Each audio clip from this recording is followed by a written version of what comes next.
नमस्कार दोस्तों, आज हम न्यूटन के गति संबंधी तृतीय नियम का अवकलन विधि द्वारा उसका निगमन करेंगे। निगमन मतलब होता है निर्माण करना। क्या होता है?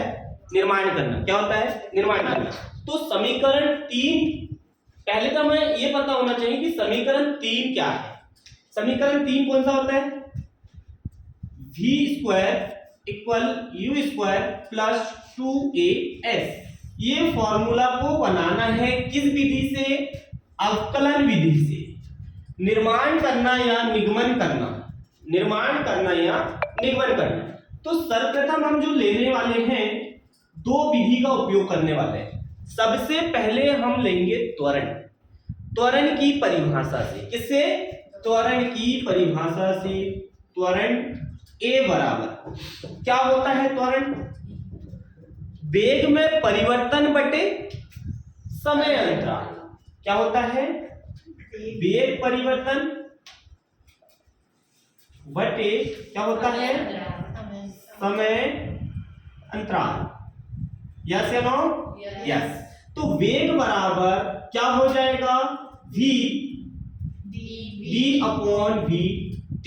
समय अंतराल है। यस। परंतु यहां पर हमें किसके लिए? विस्थापन के लिए भी लेना पड़ेगा, दूरी के लिए, वेग के लिए। किसके लिए? वेग। तो वेग का यहां पे जो समीकरण 3 होगा, इसमें हम मल्टीप्लाई करेंगे वेग को। किसको? वेग को। तो वेग का होता है vx/v। क्या होता है? dx बटे dt, ये होता है ना? यहाँ पे ऐसा होगा। तो यहाँ पे जो वेग होता है, वेग बराबर होता है dx/dt। ये होता है। तो हम क्या करेंगे बेटा? ये त्वरण जो है, त्वरण यहाँ पर dx/dt जो है, इसके स्थान पर हम किसको रखेंगे? v को। तो त्वरण हमारे पास निकल के आ जाएगा vd/dx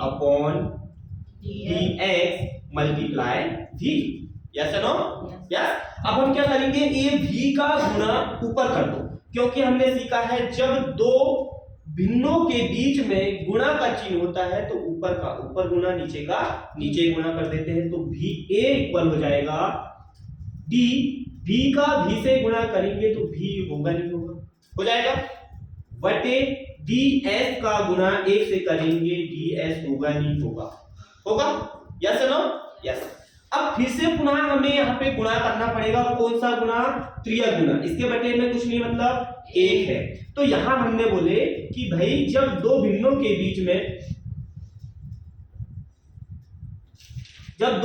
बीच में बराबर का चिन्ह होता है तो त्रियक गुणा करते हैं। त्रियक गुणा से आशय है कि ये ऊपर वाला फैक्टर का गुणा नीचे वाले फैक्टर से, और ये ऊपर वाला फैक्टर का गुणा इस नीचे वाले फैक्टर से करते हैं। आइए करो, क्या हो जाएगा? यहां से यहां a का गुना ds से होगा, तो a × ds हुआ नहीं हुआ?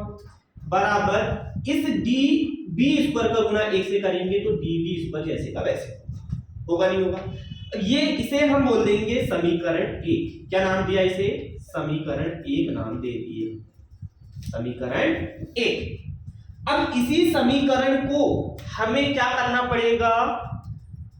समाकलन चिन्ह का प्रयोग करना पड़ेगा, क्योंकि क्वेश्चन ने बोला है अवकलन विधि से। जब हम अवकलन विधि से करते हैं, किसी समीकरण को प्रूफ करते हैं, तो वहां पे हमें समाकलन चिन्ह का उपयोग करना पड़ेगा। परंतु समाकलन चिन्ह का उपयोग करने के लिए हमारे पास क्या क्या होना जरूरी है? क्योंकि इसमें बोला है विस्थापन के लिए और वेग के लिए। किसके लिए? विस्थापन के लिए और वेग के लिए। तो हम यहां पे बोल देंगे यदि प्रारंभिक विस्थापन, यदि प्रारंभिक विस्थापन कितना है? क्या बोलते हैं? S1 बराबर कितना? 0। और वेग कितना हो जाएगा? प्रारंभिक वेग बराबर कितना हो जाएगा? u। क्या हो जाएगा? u। तथा अंतिम विस्थापन S2 बराबर क्या ले लिया हमने? S। और V2 बराबर क्या ले लिए? V। हो तो देख रहे हैं। अब क्या करना है, समाकलन विधि का उपयोग करेंगे समीकरण एक में। ये समीकरण एक बना, इसमें किसका उपयोग करेंगे हम, आकलन विधि का। तो हमने बोल दिए समीकरण एक में क्या करना है, समाकलन चिन्ह का प्रयोग करना है, चिन्ह का प्रयोग कर देते भाई। पहले समीकरण एक लिख लेते हैं, क्या है, a dx equal v d square, यही है। चलो, तो यहां पे समाकलन का चिन्ह होगा। तो a जो है त्वरण हमेशा नियत होता है, क्या होता है, नियत या नियतांक होता है। तो a को लिखा मैंने, और जब गुणा का जहां चिन्ह होता है ना, वहां पे हम समाकलन चिन्ह का उपयोग करेंगे और ds लिखेंगे बराबर। यहाँ पे हो जाएगा समाकलन चिन्ह का उपयोग करेंगे और यहाँ हो जाएगा v स्क्वायर, dv स्क्वायर हो जाएगा, क्या हो जाएगा, dv स्क्वायर हो गया। परंतु यहाँ पे समाकलन किसके लिए कर रहे हो, अंतिम विस्थापन बटे प्रारंभिक विस्थापन, यहाँ वेग के लिए करेंगे। अंतिम वेग और प्रारंभिक वेग, तो नीचे क्या आता है, अंतिम विस्थापन, मतलब प्रारंभिक आएगा नीचे। तो प्रारंभिक क्या है, देखियो विस्थापन को क्या माने हमने, जीरो लिख दे यहाँ पे। अंतिम विस्थापन को क्या माने, देखिए जरा, s, तो यहाँ पे s आ गया। अब इसी तरीके से जो वेग है, वेग का भी प्रथम क्या माने हमने, u, और इसका क्या माने अंतिम, v। इसको इस तरीके से दर्शाना पड़ेगा। चलो, अब यहाँ पे अवकलन जो समाकलन चिन्ह लगा है उसको क्या करना है, रिमूव करना है, हटाना है।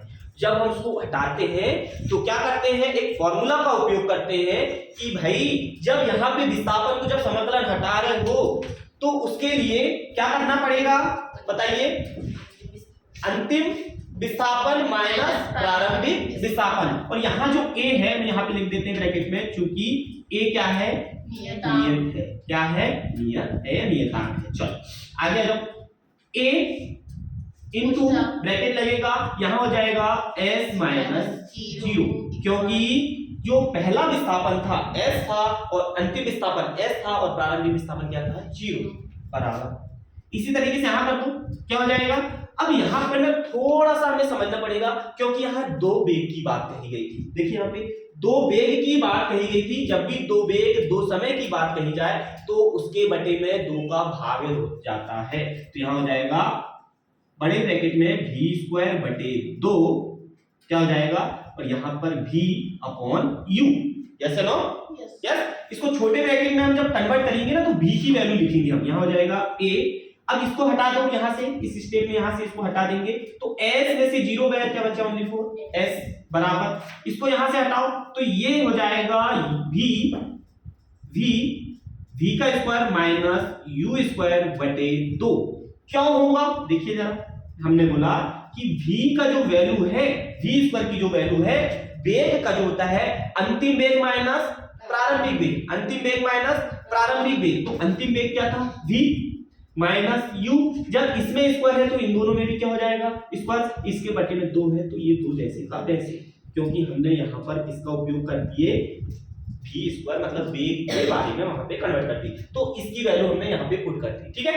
अब यहाँ पर भी वही हाल, देखिए ये यहाँ पर भी ये भी भिन्न है और ये भी भिन्न है। तो जब दो भिन्नों के बीच में बराबर का चिन्ह होता है तो क्या करते हैं, क्रिया गुणा कर दो भाई। क्रिया गुणा, 2 का गुणा 2as से किए तो 2as हो जाएगा बराबर, 1 का गुणा इससे करेंगे तो v square minus u square हो गया, यस या नो, हो गया। अब क्या करो, इसको इधर ट्रांसपोर्ट कर दो तो 2as, ये प्लस माइनस का था, इधर आके प्लस का हो जाएगा बराबर v स्क्वायर।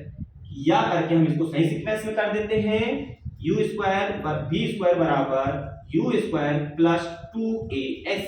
ये हमारे पास सिद्ध हुआ, इति सिद्धम, यस या नो, समझ में आया अच्छे से, क्लियर, ठीक है। चलो उतार लो इसको।